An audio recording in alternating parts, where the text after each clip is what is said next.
All right, so let us continue with lesson 37 and finish it up for this week. And then I will see you, excuse me, back on campus on Monday next week. And again, that'll be for 2 weeks contact back to our, I think it's nearly towards the almost the second last, what is the second last week? Then we'll be back to remote. But let's take this 1 week at a time. All right, so let's look at how to connect different laws from Michelle Stevens that are going to have you leveraging, right, your emotional connection with your listener in the best way possible, right? Okay, so as we go through them, there's quite a few, and then we'll go through I think it's teasers and warnings, etc., for the rest of the lesson, and we'll finish it up today. The law of lifestyle psychology. First law here. So, being in touch with psychology of your audience is talking about things that they talk about, something that you have now heard a billion times throughout your 3 years of studying radio broadcasting, right? But let's delve into the thing is why it's repetitive and it's through everyone and everyone says it because it's correct, right? It's the right way. And why is it so important for us to demonstrate like different emotional connections with obviously a listener is because they live complex lives. They live tiered lives, so there's different hierarchies of what's important to them at different times in their life. And then also, I say quite bilaterally as well. So it's kind of a matrix, and you can think of yourself, right? And how many different ways do you do you put emphasis on importance, on relevance, or immediacy, or again, psychologically, or mentally, or physically, or psychosomatically, whatever it may be, right? All these things come into like how our lifestyle, our daily lifestyle, and what we decide to do day to day, month to month, and throughout wherever we are in a certain moment in our lives, right? Um, and all the emotions that are connected with it, right? And with these things. When we look at a demographic, as we did in the beginning of the year in the initial lessons, right? We did also say that, look, as a target audience has a certain composite listener. The composite listener is then divided. We quite basically we did the whole different aspects of that. So we had, for example, like religion, family, and career, and obviously like the self actualization part. Like there was social media. There was many different things that we did, particularly for a student, right? But so when you do think about that, for example, let's say recreational aspect of of a listener's career. This particular listener, this broader umbrella target listener that are interested in all these things and all these things they have in common, right? Okay, they have a lot of sub interests as well, that we can go and do sub specifics in terms of content creation, in terms of promos, in terms of features, in terms of whatever it is, right?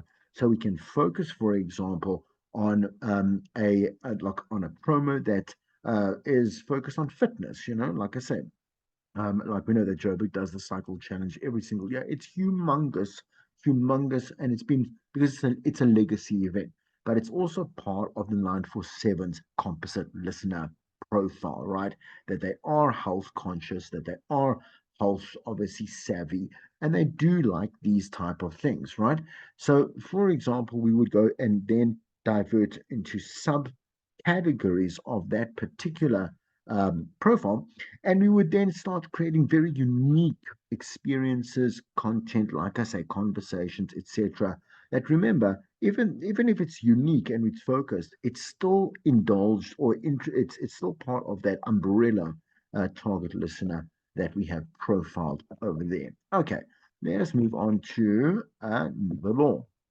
Okay, so the law of bonding. So what we said to you is don't talk like the old school jocks where it was very popular. Obviously, you were hired for that kind of very clean, very calculated, very kind of again, it's that narrative, that commentator feel.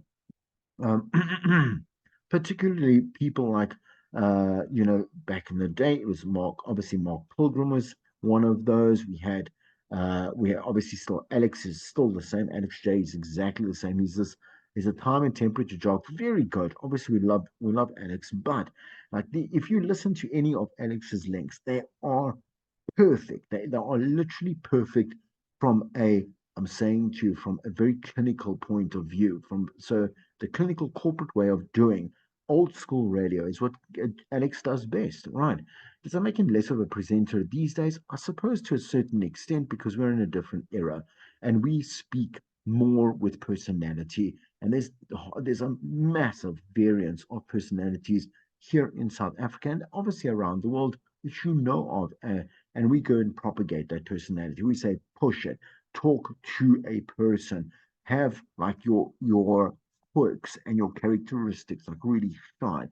Because the thing is that other people want to talk to a real person, not a robot, and not obviously, like I said, a commentator at the end of the day. Um, So know that the industry has far, far, far surpassed that type of presenting and now is into real people, talking to real people in real time about real things. Speak to a listener as a companion. Kind of think of like your acquaintances and how you obviously are um, kind of you've got certain borders up, you understand, so certain walls that are up because acquaintances don't need to know that very personal aspect of you. They just are people that pass by. There might be, let's say, a co-worker, so there's a professional environment. It might be to you and a lecturer, for example. Like you're not going to be the person that you are with your very close friends. What we want is that close friend person, right? So someone that is warm, that is intimate, that is real again, and has this robust personality that just, like I say, it's magnetic at the end of the day, charismatic. So think about that person and then apply yourself professionally in terms of like, how am I going to apply all the skills and what is expected of me as a broadcaster, right? And put those together. You got gold there. You got gold. So all right. So like speak to your listener as a companion, share with them, joke with them, confide and relate as if you're their best friend. Because the thing is that they know also chat to you like a best friend. I'm saying if you have an active caller, so we said the active callers are the ones that participate actively with the station. They are the ones that call, they always voice note, they'll enter the competitions, whatever it is. They're not shy at all. So in other words, they're pretty much an outgoing personality, I'm guessing in general, because to talk to a total stranger, especially on air and in public, on a public platform, whatever it is, take someone that actually is has surpassed that whole shy factor, that kind of I've got a bit of a self-esteem you know issue, whatever it is. I don't know. They're just, and they are definitely a people's people, people's people person. So they going to also talk to you like they know you as well, right? So best friends, even though they're total strangers, maybe you'll never ever ever ever ever speak to them again, or even meet them, definitely. So don't force emotion, please. If you force emotion, everyone can tell you. Like everyone knows when someone's being fake in any type of context. You know it, I know it, everybody else knows it. You can just sense it off a person, and it's not because you have the sixth sense. You just know this person is faking something. They're lying or they're just whatever it is. They're not lacquer, finish, condescending. Yeah. Like if you think you're going to talk down to a listener and get away with it, um, with them actually being there for the next show, they're not going to, right? Anyway, the law of relating the Oprah phenomenon. So again, like let's quickly read what's on the slide and then let me just open up about Oprah. So she's one of the wealthiest people in the world, yet she does relate to every average, like an everyday, not woman, but like she relates predominantly to women. She also advocates for women, as you know that, right? But she can speak to anyone, right? Any kind of class, any kind of background, race, culture, whatever it is, right? Celebrities to people on the streets to kids to whatever it is, right? She just has a she has a not just she has the perfect way of immediately creating an immediate connection with anyone and everyone that she speaks to. So this is what the magic of Oprah is, right? So we respect like her amazing talent to do this. There's not there are really a handful of people in the world that can do it quite like Oprah can, right? So what she does, she talks about things that are most important to the listener, the viewer, right? And when I say that, the Oprah phenomenon is actually this like Oprah will always say something 3 seconds before you think that or you think of that question that you're like, oh no, that's exactly what I wanted. She asks and she approaches or whatever she, you know, um talks about literally the thing that you were going to, if she didn't, in the next 3 seconds, you would have been wondering about and would have asked. So she gives the audience exactly what they want. She gets down to it. She gets to vulnerable sides of people, and she talks also about her personal issues in a way that doesn't make her like like and the audience uncomfortable. We know that she was, she was obviously abused as a child, and this is why she won't marry a man ever. She's been with, I can't remember his name, but that partner of hers for many years, but she will not marry. Like says, there's a lot of things that we know about her private, I'm saying her private personal upbringing that she does not allow it to become go over like the like cross a line. Do you understand? But she shares enough that we know Oprah is, if we just know her, like we know the back of our hand, I suppose. Yeah. The law of shared experience. So here's the thing. Like, yes, that you need to look around you in your real life. So never ever go and like make up something, make up a situation, say you were somewhere where you really weren't. Um, you obviously have a lifetime of experience to share with, right, with the listener. Obviously, contextually, whatever might be relevant for the day and that time and season and that listener and station and so on and so forth. But you have a limited amount of what you have done in life, but an endless, infinite amount of what is today and what is coming up for the rest of your life, right? So when you are a bit cognizant, right, of everything that is going on around you. So let's say you are at say you were at like a family lunch, so about 3 or 4 your relatives came over. I'm saying the families came over, you had a big old lunch, whatever it is, and you might have taken note of certain things. Like, for example, there might have been tension between your mother and her sister, right?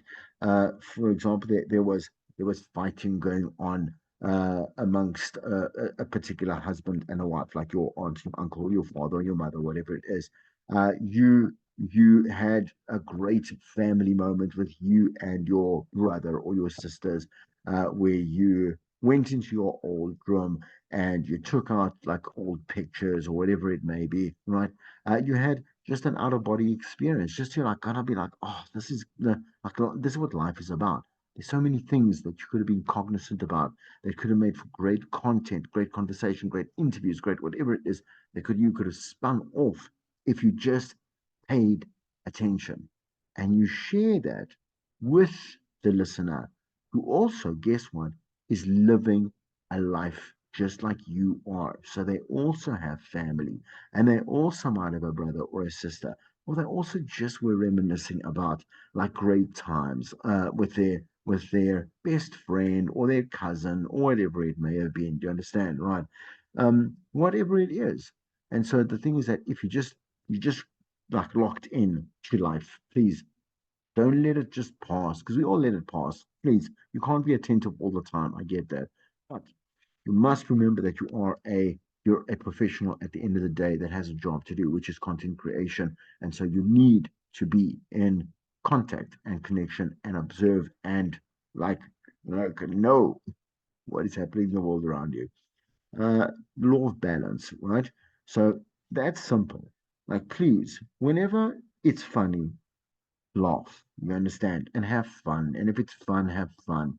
But if it's a tragedy, if it's sad, you understand, and if it's emotional, have the right emotion, the contextually relevant emotion, right? That the accurate, no, that's no, I've said it correctly, right? Just the right emotion for the right situation, please. So read the room, right? A good presenter knows that they don't always have to be funny, that the content doesn't always have to be light, or it always to be political, or it always, because your listener is once again complex, and the world, right? Okay, is changing all the time, the world around them. Humor, tragedy, social awareness, social issues, important to the listener. You have got to tap in and give them what they want. So, the law of storytelling, we some people are just natural storytellers. Always say that you can't just be a baby and then be like a 10-year-old or whatever it is that just knows how to tell a great story. You learn it from somewhere, right? And you learn the art of conversation. The art of conversation is something that if you are maybe just maybe you're having a bit of a problem with, right? Yes, we can think of what makes a great speaker, a great screenwriter, songwriter, a politician, um, who captivates a person from beginning, middle to the end, right? And you know again, you must have obviously like you must have like the raw factor, the raw talent to be able to tell stories, right? Use emotive language, know which points of the story you want to emphasize on. What is the point of the story? Is it to make them cry or make them scared or make them I don't know, look outside and see and tell us what they see, whatever it may be, right? Um, Pay attention to certain smells when they wake up or go to bed or whatever it may be, right? You've got to focus on the correct points of a story for it to make sense, like and be a story of great value, right? Okay, and great quality at the end. See with their ears, theater of the mind, right? You tell them enough, you tell them just enough, and they will be happy with what it is that you tell them, right? So the law of simplicity. Avoid any pitfalls. So avoid anything that inhibits, so in other words, prevent emotional bonding. Talking at, right? A listener talking at someone is condescending. Talking down to them is patronizing, right? Or either or, same kind of thing. It's both are bad. You need to talk to a listener. And also, just if you look at the way that your show is produced, it can't be messy. Like you have to also like when you content create, you've got to be clear. Take them down the journey with you and make sure that that is your objective. The listener at the end of the day. Inside jokes, no. Cliches, no. Meaningless radio words, complicating messages, no. Please avoid all of these things, right? The law of character definition. So, you know that you mustn't go and try to be someone. You have to be the best version of yourself in life, right? I get that, but let's not go Oprahsm on this, right? You've got to be the best version of the best parts of you as an entertainer and a person together for to be credible, valuable to a team. Let's say that you maybe are working with, or like I said, if you are obviously doing working alone, I'm saying doing the show alone, like you need to know who you are and you got to know what makes you better. I'm saying so these, like I said, these strengths that you're going to definitely obviously grow, emphasize, whatever it is, really push, like take obviously advantage of, used to capitalize situations, whatever. We can carry on, right? Um, but this is how we know. But the realist version. I just want to say that just to before I get into the next point, you got to be the real version of who you are. And here's a good reason why. Right. If you try to be somebody else, 50% of your attention will always be on trying to be someone you're not, and 50% will be trying you to control it. So you won't even be focusing on uh, growth and passion and value and whatever it is. You won't even get there. You only get there, right? So don't pretend to be someone that you're not, and you will always remain the same person. Just remember that, right? The person you were 10 years old, which is when your personality really sank in, is the person that you are today. You still don't like certain things. You still talk in a certain, I mean, there's certain things that make you, uncomfortable, quirky, or you're a loud personality, or you think very openly about certain things, or whatever it is, right? Person that you were 10 years old, person you are today, right? Anyway, each okay, so with reality shows, here's a good example of like like the realness coming out, hence the word reality television, right? Mark Burnett, who produced, he was the first one who to create Survivor. I say that although it was, funny enough, sidebar, it was actually done by one of the European countries. I just found out just recently, but I know it's very boring information for someone who doesn't care about Survivor. Anyway, but so like Mark Burnett is the one that commercialized officially Survivor, right? And then everyone somehow he got the rights to it and whatever. And everybody, so whether it's in Australia or it's in England or whatever it is, or South Africa, we buy the rights and pay. It doesn't matter. Okay. He came up with a formula, right?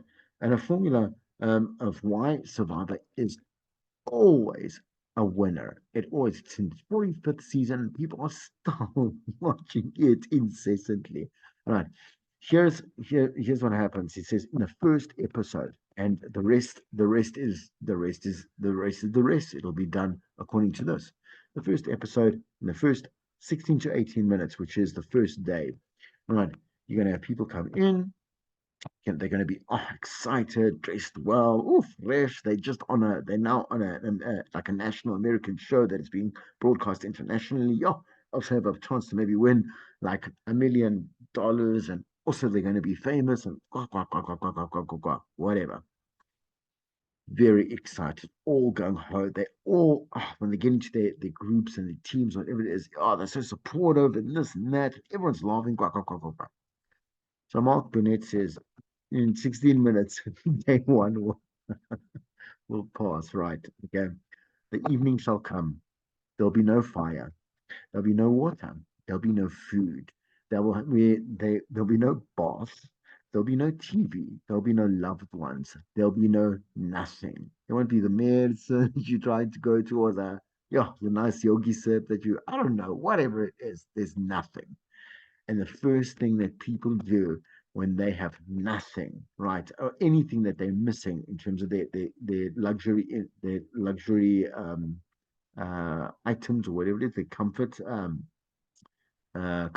right, is they become themselves. Right. So the morning that they wake up and they haven't had a good sleep, they sleep on the floor, there's spiders, there's scorpions, alles, whatever. They are exactly who they are in real life. So you're gonna when they put shows together like this, they will always pick personalities that will clash. As a sidebar, what am I getting to here? You must know about real, like I'm saying, Jed. Sooner or later, you can put the biggest front up, right?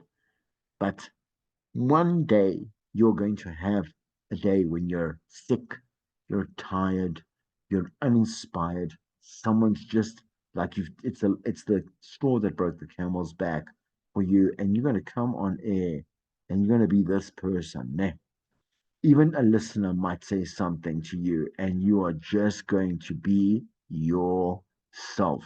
And your listeners are going to be like, who is this person? You might not even be a nice person, sidebar. You've been hiding all of this all the time. But the point is that you're going to crash and you're going to burn. I just want to, yeah, I just want to tell you, and let me just finish my train of thought there. This is why when I say they cast, when we cast Survivor or we cast Amazing Race or we cast Big Brother or whatever it is, they will always choose the person they know. One is going to be a comforter. One is going to be like a dominator. One is going to be irritating, like a loud, annoying personality. Another one's going to be a shy introvert that is awkward. Another one's going to be they'll put people there together. So within 18 hours, in other words, sorry, 18 minutes of the first show, all these people are 10 to 1 going to have somebody else that they clash with, they don't like, their own personality is going to come out. We love reality shows purely based on that particular particular core fundamental. Anyway, all right, know who you are, contribute exactly that to an elevated exponential level, right, for your listener, because you are an entertainer at the end of the day. So, like, like, come to the party, man. Like, level it up, be larger than life. The law of presentation, plan in your head and perform with your heart and soul. There's no replacement for passion. Here's the last one. So, the law of discipline. All great things in life combine the extremes of loose and tight. Structure breaks tightly, yet sound, like I'm saying a presenter knows that they structure tightly, but they sound relaxed, right? And this is planned spontaneity. So it's kind of like an what is it? It's not oxymoron. It's not right. Um, but it's I don't know what the English, but you understand. And spontaneity is putting two words together that may mean the complete opposite and makes sense, right? So have the discipline to keep breaks focused and simple. Breaks turn poor when they go on too long and you waffle and you don't know where you're going, you lose direction, whatever it is. Leave the audience always wanting more of you and the show, right? So they want to stay longer. All right, so there are big warning signs as well, and we'll try and gravitate. We are going to gravitate through some examples where you can go and fix like a better way of not presenting really dull and plain or boring radio, right? Okay, so don't be discouraged when you have um, uh, a bad moment on the show, right? And a bad show. You mustn't you must take that very very seriously in the sense that it's your job, and you just went on live and you did a terrible job for that listener in servicing the listener. And you know what? The same way you won't forgive a restaurant, right? If you go there, they serve you terrible food, and you must now just go on and pay for it and walk out. The listener doesn't do that. This is going to be like, what did you just do to me? Be like, mm. So you need to think of that listener as that steak. I mean, you are the steak that you are serving up to them. And if it's fraught, they are not going to come back again. So know that yes, you will make many mistakes, and not every show will be perfect. In fact, no show will be perfect. Some will be very great, some will be good, and some will be bad, right? And certain elements might have gone wrong, take it in your stride, bank the good stuff, obviously, bank your competencies, but work always, like I'm saying, diligently on what is, does, and has gone wrong. Okay, so slow pace. So, for example, it feels like it's dragging and dragging. You need to know that when you even feel it, when you feel like you're dragging on, can you imagine your listeners are not even there to feel it with you? They've already tuned out a long time ago. Content that is confusing. So, in other words, for example, like I said, a great idea with strong material, but the payoff is unclear in your mind.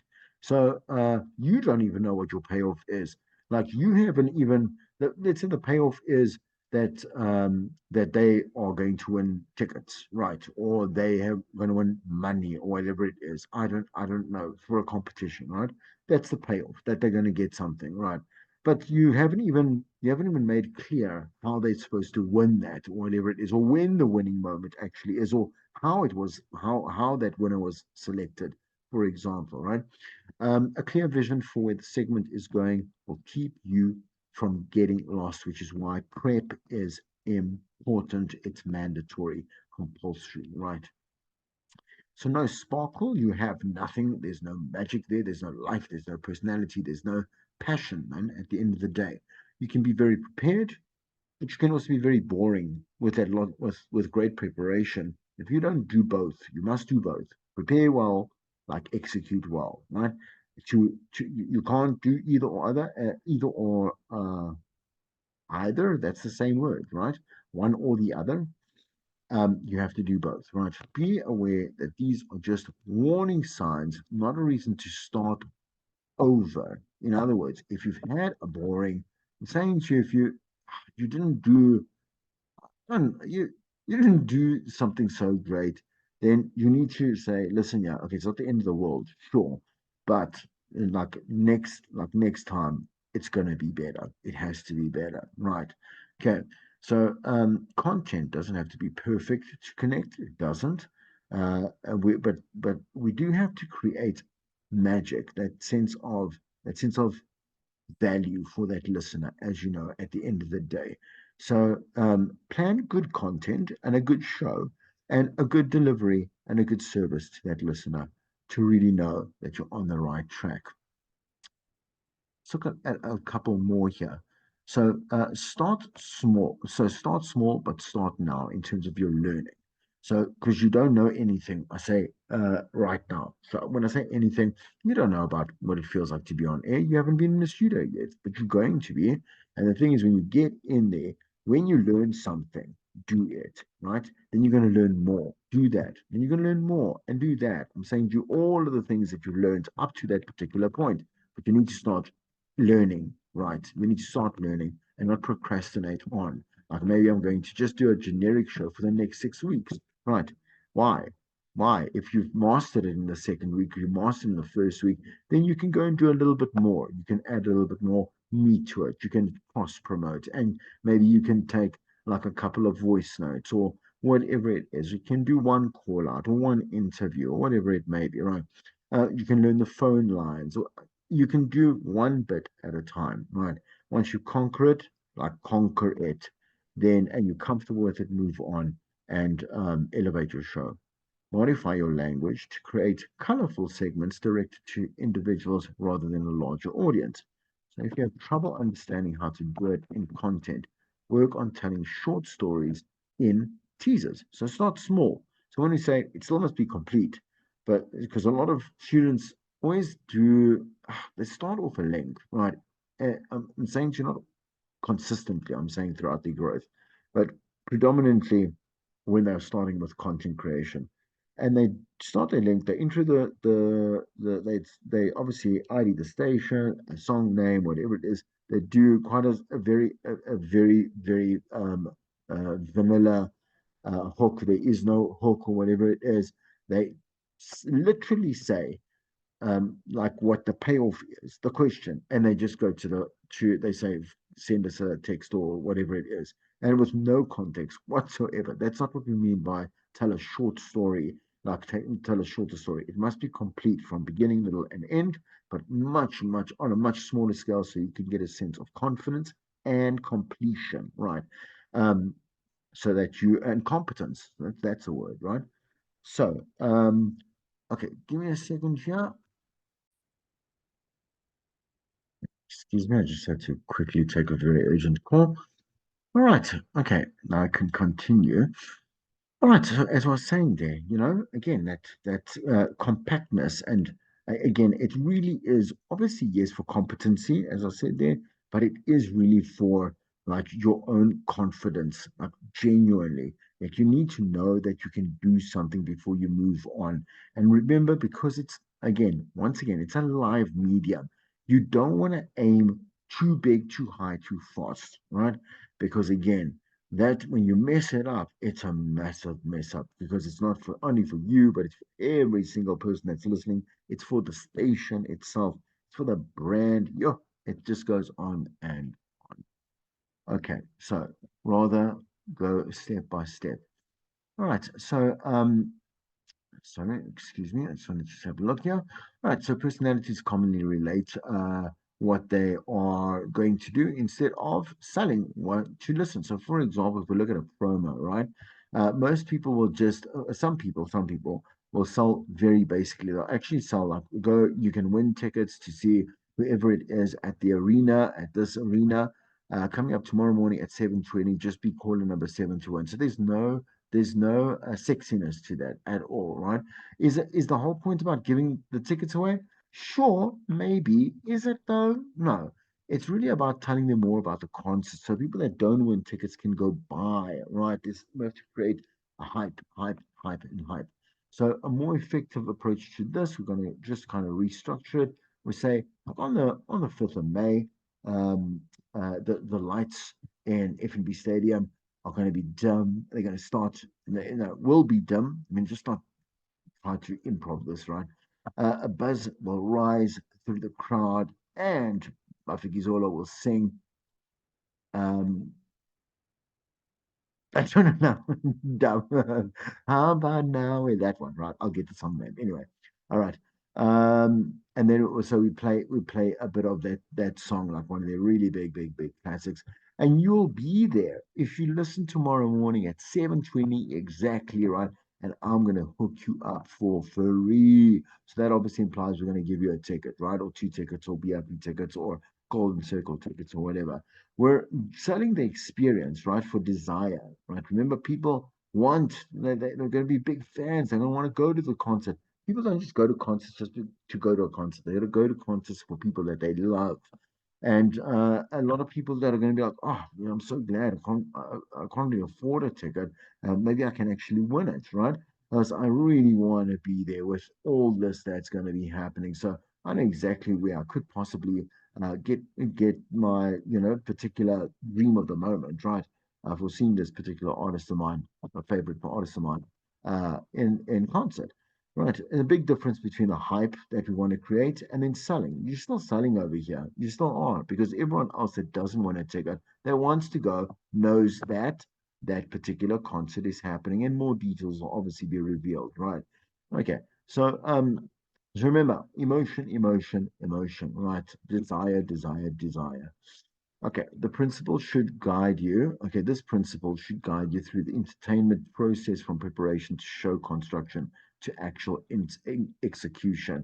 So look at what the most compelling aspect of your content is and answer the question, what can I say and how can I say it that's going to cause them to actually react, want to participate, and share with their friends, or even share within like the miniverse of their life. They want to go act on it, or they want to, like I said, they want to implement it, or whatever it may be, right? Change their point of view. I don't know, have a different conversation. These are all actions that a listener can have based on what you will provide for them, right? And the way that you provide it to them. So, design a plan to create anticipation, drama, expectation, right? Building anticipation and expectation is important to a story, and obviously starts with a tease, as we know that. So, funny enough, this makes sense. Studies show that dreaming of winning the lottery produces more happiness than winning the lottery, because people actually don't know what winning the lottery feels like, right? And it's also a lot of there's quite a lot of, as you know, with the stories, there's a lot of really terrible like stories that come out of it, where people are hunted and people are go broke, and they there's a lot of, like, you have to pay the government so much money or whatever it is. I'm saying it's not all what is it? Uh, um, Something and roses, whatever it is. Happiness, rainbows and roses. Right. But your image, like your little fantasy, is perfect. You with like butlers and like a massive house, and yeah, you are just like shopping every day, all day if you want. You're buying everything and anything that you know that you can't actually have today, and so on and so forth. In other words, if you just make a little bit of an adjustment to the way that you craft your words and make colorful stories, like then you're going to start like yeah, titillating, right? Tantalizing their emotional taste buds. Let's move on. Okay. So here are some examples. I'm going to go to some examples, we'll review, and come up with a new one. So, hi, this is Chris Jordan. I'll be with you till 3 o'clock this afternoon, and then make way for Tepiso. Right. So very boring. Like don't say that you're never going to. We're not saying you're never going to hear this on radio, but you can do this better, right? They people like listeners actually don't care who you are. They don't care about your name until they actually like you and want to know more about you. So, like, it's not important, right? You can say your name. You must say your name or like 3 or 4 times in a show, and that's about it. How long you have to work today, they don't care. They don't care. Or who is coming up next, right? And because you need to tell them why it's important that this person is coming up next, what can they expect, etc. You wasted 15 seconds on doing nothing. You promote something, they can use Now, when phrases are frequently repeated, they tune out and don't want to hear it anymore. Here's another way of being able to do this. Coming up, learn how to get your kids up and ready for school in just 15 minutes. They'll be on time and you can do it starting tomorrow morning. Tsepiso will have all the details at 5 past 3. What's so great about this, right? What's so great? It's giving me the exact time. It's telling me what did I just do now? Ah, comment. No, you could do that. Um, just delete it. Sure. Okay. Anyway, here are, okay, let me just do this. Why is it better? This gives the audience something to think about. So we give them a little context. Oh, my kid is this. Oh, my mornings, I'm always late, whatever it is. I would really need that in 15 minutes, whatever it is. What is it? 15 minutes. Yeah, 15 minutes. That's crazy to get a kid ready. Anyway, so this is like this is cool content, right? If they don't, it's still interesting because of the same technique can apply in many different other ways, right? That you can apply to different types of approaches. The we tease is beneficial to why we want them to stay there for another 15 minutes. And and so you can also see, I mean, how we can tease even further. For example, I'll be back in a minute with more music from Phil Collins, Billy Joel, and Mariah Carey is the old way of saying it. Why is it bad? Because it's vague, it's boring, it's generic, it's just a list of artists that doesn't really. So what? So what if any of those artists are my favorite? I don't even know what Mariah Carey song or what Billy Joel or whatever it is. Like, you haven't told me anything. And you don't have to do this consistently with music. It gets a bit much if you constantly are teasing music in a way that is far too comprehensive. You do this, like I say, twice or three times in a show, tease properly, and have some knowledge. You're supposed to have some knowledge, right? You should do some reading. So here next, the most downloaded song this week on iTunes. Spoiler alert: it is the new Mariah Carey song, and it's terrific. And you're also voting it as the top song of the week on our website at bostonbroadcast.co.za. Plus, in less than 10 minutes, a song from 2004 that launched a career, but it broke up a marriage. So what are we doing here, man? We're choosing to two particular artists, right? Given context, Mariah Carey, we know that obviously it's a big hit, and we're also doing a really a cool teaser. We're like, oh wait, who is this person? Like, I have heard about that in terms of like a little bit of a quiz, right? And so what does it do, man? Obviously, as I said there, right? It piques the curiosity for. I think that's it wasn't Phil Collins. I think it was who's this dude again? Billy Joel, right? Billy Joel. Anyway, the master of music teasing is Casey Kasem, right? Listeners are afraid to tune out during commercial breaks in case they actually miss his story about the next song because he's such a master at music pro. An example again, Alex J. Alex J knows everything about all music, right? Which is also just such a it's a massive thing why people still love him, right? Okay.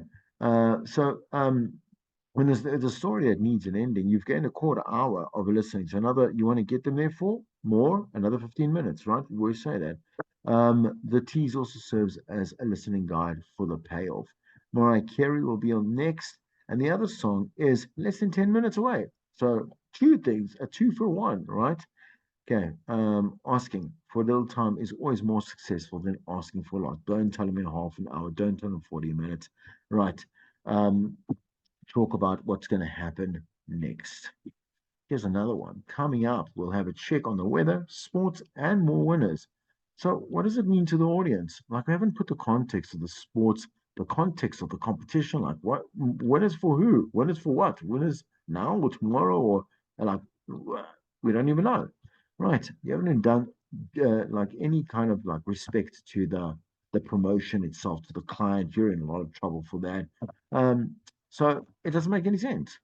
So, what are we doing here? What are you doing this weekend? Your plans might actually change when you hear the forecast.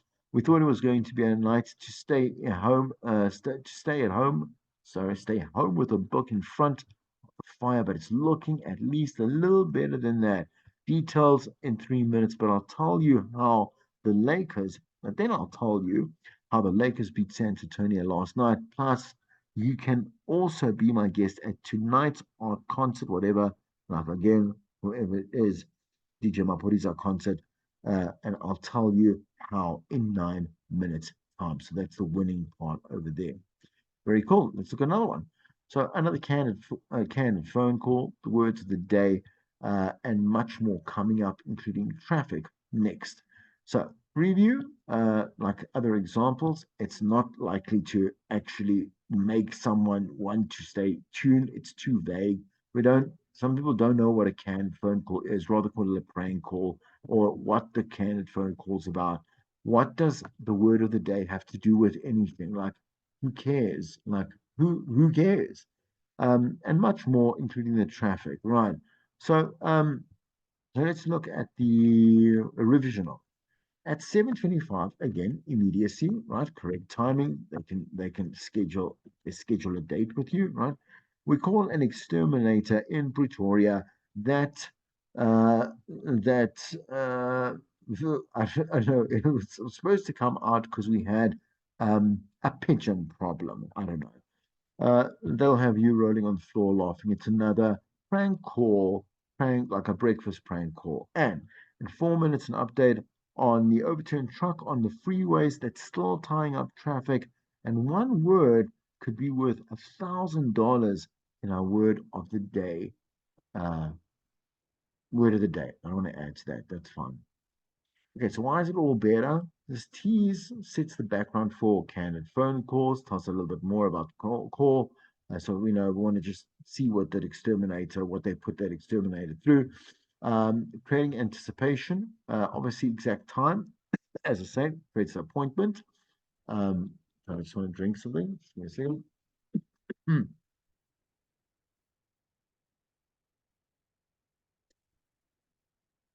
Okay.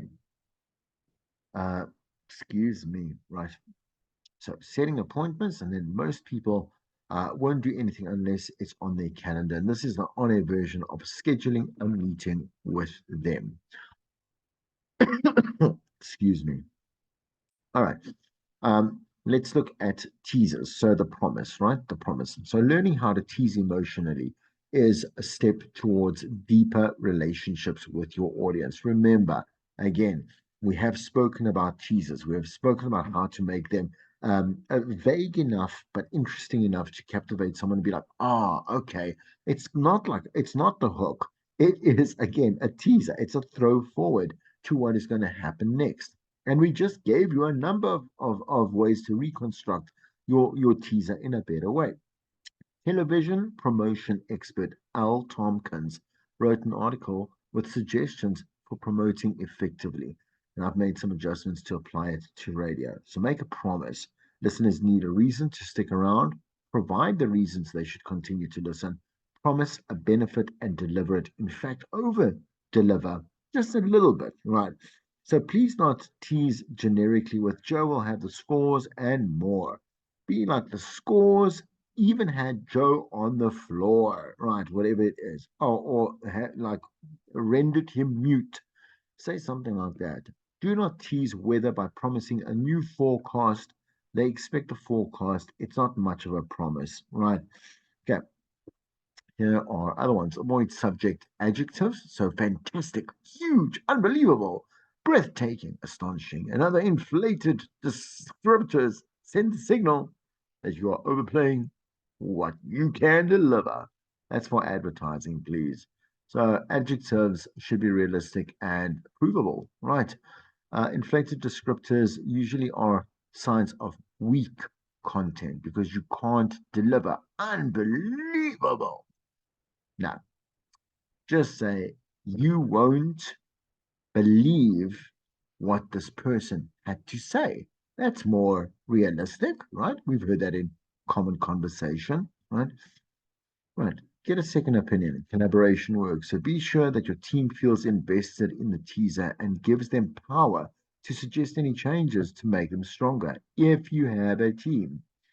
Demonstrate. So link your copy to production elements whenever appropriate. So if you can use like a sound bite as a teaser. So here's a bit of a teaser of the interview of the interview with this person that we're going to have live in studio at 20 past 1 o'clock, and we play like a little snippet of them saying something, whatever it may be, right? Um, or something that made headlines like just in the past 24 hours. It's a good teaser, right? Good teasers become great when accentuated, right? Rather with production elements. Clever, nice, right? All right, so it helps paint a picture. Obviously, puts a better theatre to mind, sound, kind of that stimulating in different ways, right? As well. All right, you are what you tease. So if you tease sensational content, that's how you will be remembered. Okay, so it is especially dangerous to tease nonsense or out of character segments. They stick in listeners' minds and define you immediately. This is a person that's just being ridiculous. This is the person that's just overinflating. This person is just too much, right? They're just extra and not in a good way. Teasers are not stories, right? So a little bit of what's to come ahead. Teasers are priority. They tell the listener how you stand out from everybody else. Writing and performing teasers is nearly important and nearly as important as the actual content that you're going to do. All right, find the focus. Can you tell the story in 3 words? Okay, can you describe the connective tissue quickly and succinctly? How can this content touch the widest possible audience? The two biggest problems for writers are one, that they don't have an emotional connection, and two, the bit construction, right? The link is not focused. And if you can't find a great tease, maybe the segment is not yet fully or well prepared, right? Okay.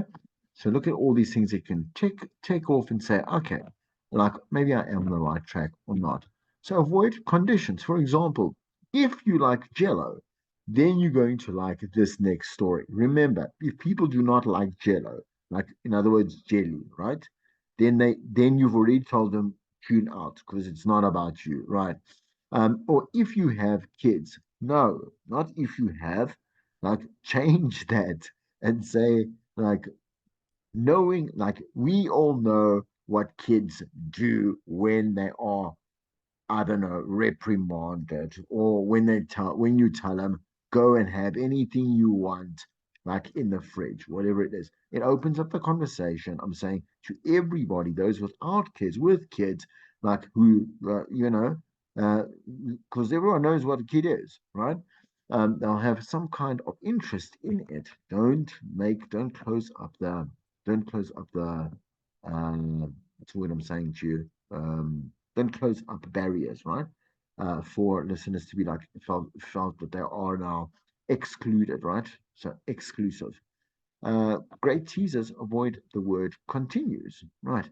Also avoid conditional words like might, could, probably, because then they'll be like, well, why are you even telling us about it if you're not even sure?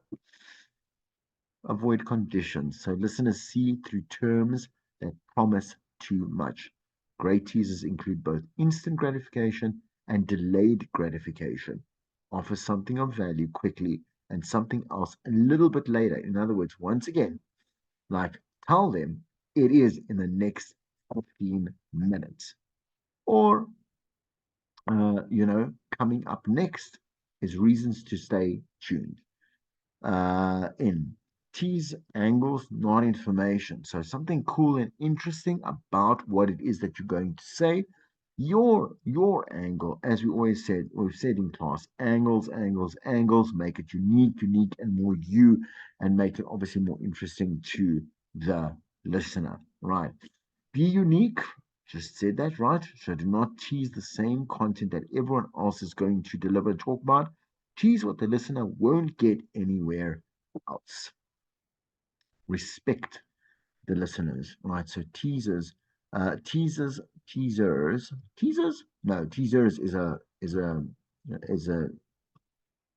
booby club. Anyway, uh, should not trick the listeners. Don't bait and switch. Please do what you told them that you're going to do. You make your reputation over time but lose it instantly. And if you manipulate that audience with something that is not like you're telling them one thing, but it's another, they're just going to be like, dude or dudette, like, like, no thanks, but genuinely, no thanks. Stick to what you promise. That's what's called a promise, right? At the end of the day. All right. So we'll touch on evaluating performance right now, but we're going to do a lot more on critting in upcoming lessons, right? So, why do we crit? Like, why does your manager crit? Why do you self crit your shows? Obviously, to be better, but in what ways? One, we want to produce improvement. So, see where you can grow, right?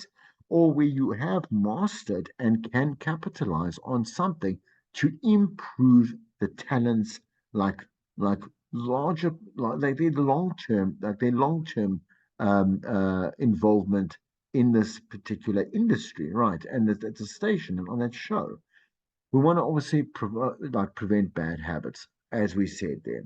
For example, if you have crutch words, if you laugh in a certain way, you laugh at anything, or you treat people terribly, or you cut off listeners, or you don't take the right listeners, or you cut off songs, or you're not in time, like on time for the news. All bad habits, right? So to a further discussion, to a further discussion, reviews can initiate dialogue that leads to breakthrough growth and new ideas. So, if your show is self evaluating, like you'll have to work a little harder than if a coach is directing the session. In other words, your boss, right? So, you need to know for yourself. Listen to your shows, listen to your content, look back at the stuff that you do on social media, listen to your podcast, whatever it is, constantly become your own biggest fan and your worst critic, right?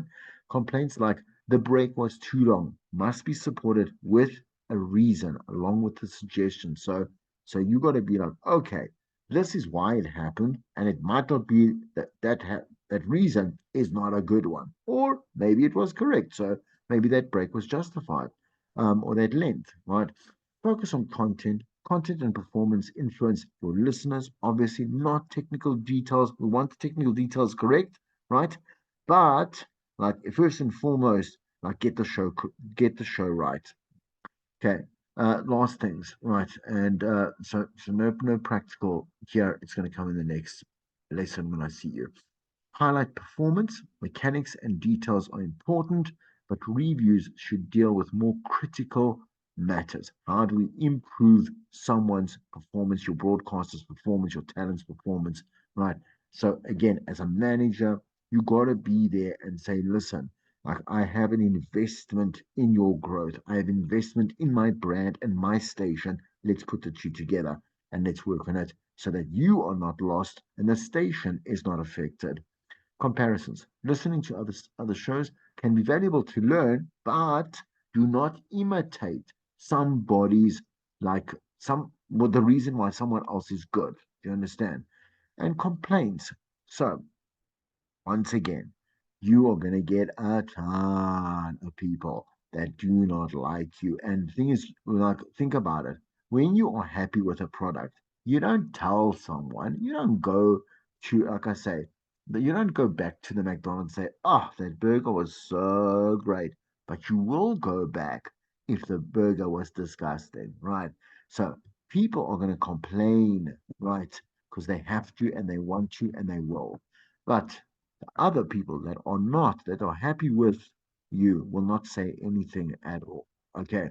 Very few people say, oh, I just love your show out of nothing without wanting something, right? Out of attention, like because some people just, some listeners are, I'm not saying that there's something, a lot of them have mental insecurities, whatever it is, or delusions of um, uh, connection, whatever it is, right? And they will want you to say that you love them back or thank you or something because to make your day. Please, like we've all been there with our favorite, like our favorite all time personality or artist or famous person or whatever it is, right? Anyway, Seth Godin says goes as far or so far as to call for firing the customers you can't possibly please, which gives you the bandwidth and resources to coddle the ones that truly deserve your attention and repay you with referrals and attention. Good. I'm glad. That is the end of that lesson. I will see you next week. Have a great weekend.